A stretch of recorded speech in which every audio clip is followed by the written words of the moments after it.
বাংলা জুড়ে গেরুয়া ঝড় এখন পরিণত হয়েছে সাইক্লোনে। 2026-এর আগে পরিবর্তন রথযাত্রাকে হাতিয়ার করেই রণকৌশল সাজিয়েছিল বিজেপি। মাত্র কয়েক মাসের ব্যবধানে পরিবর্তনের বাংলায় পালিত হচ্ছে রথযাত্রা উৎসব। এই পবিত্র দিনে একাধিক কর্মসূচিতে অংশ নেন বিজেপির রাজ্য সভাপতি শ্রমিক ভট্টাচার্য। উপস্থিত ছিলেন করুণাময়ী, নাটাগড় এবং মহেশতলা রামকৃষ্ণ বেদান্ত আশ্রমের রথযাত্রা উৎসবে।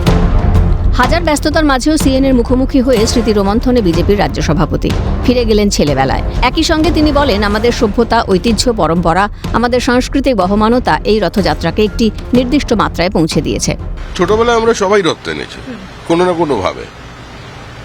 আজকের বর্তমান প্রজন্মের কাছে আনন্দ, তাদের আবেগ, আর আজ থেকে 50 বছর আগে, সেটা নিঃসন্দেহে তার মধ্যে একটা পার্থক্য আছে।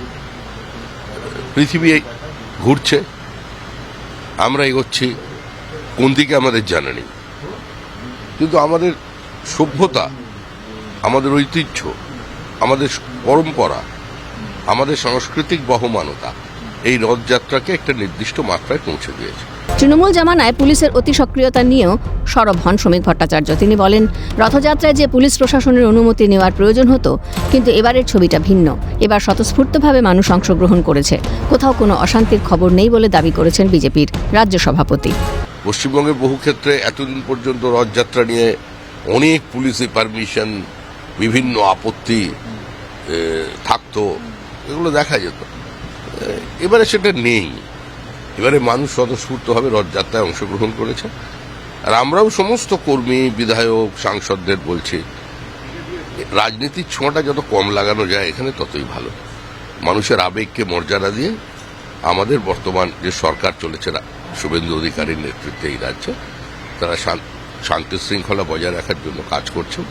কোথাও কোনো সাম্প্রদায়িক সংঘর্ষ এখনো পর্যন্ত নেই, পাথর ছোঁড়া নেই, বোতল ছোড়া নেই, শূন্যে গুলি চালানো নেই, বোমবাজি নেই। জগন্নাথ দেব এগিয়ে চলেছেন। বিধানসভায় ভরাডুবির পর থেকেই তাসের ঘরের মতো ভাঙছে তৃণমূল। মমতার হাত ছাড়লেন মদন মিত্র, কোয়েল মল্লিক থেকে প্রাক্তন মন্ত্রী মনীশ গুপ্ত। এই প্রেক্ষিতে কটাক্ষের সুরে শ্রমিক ভট্টাচার্য বলেন, তৃণমূল নির্মূল হয়ে গেছে। তৃণমূলকে নিয়ে মানুষের কোনো আগ্রহ নেই। পাশাপাশি বিদ্রোহী শিবিরে যোগ দিয়ে অভিষেকের বিরুদ্ধে মুখ খুলেছেন অনুব্রত মণ্ডল। এই প্রসঙ্গে কেষ্টকে নিশানা। ওনার এই বিপুল সম্পত্তির উৎস কি? আক্রমণ শানিয়ে প্রশ্ন বিজেপির রাজ্য সভাপতির। মণ্ডল তিনি বলছেন নাকি প্রতিদিন 3 কোটি টাকা করে দিতে হতো, 40 লাখ টাকা করে দিতে হতো, অভিষেকের কাছে পাঠাতে হতো। তো এখন বলছে কেন? উনি কত করে নিতেন? ওনার এই বিপুল সম্পত্তি কি করে হলো? এগুলো মানুষ এগুলো জানে।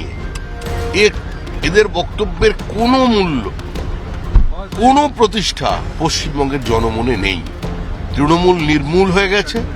মানুষ তৃণমূল সম্পর্কে আগ্রহী নয়। একটা লুঠেরাদের জনগোষ্ঠী ছিল, আজকে আবার ভিন্ন নাম নিয়ে মানুষের সামনে আসার চেষ্টা করছে এক ডিম থেরাপি থেকে বাঁচার জন্য। মানুষ এদের ছাড়বে না। 2026-এর বিধানসভা ভোটের প্রাক্কালে বিজেপির তরফ থেকে ডাক দেওয়া হয়েছিল পরিবর্তন রথযাত্রা। রীতিমধ্যে পরিবর্তন হয়েছে আজকে জগন্নাথ দেবের রথযাত্রা।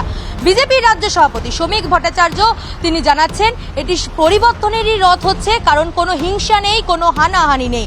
তবে রথ থেকে শুরু করে দুর্গাপুজো রাজনৈতিক সমীকরণের বাইরে রাখার নির্দেশ দিলেন বিজেপির রাজ্য সভাপতি। ক্যামেরায় জাকির সঙ্গে রেশমি রিপোর্ট, ক্যালকাটা নিউজ, সল্টলেক।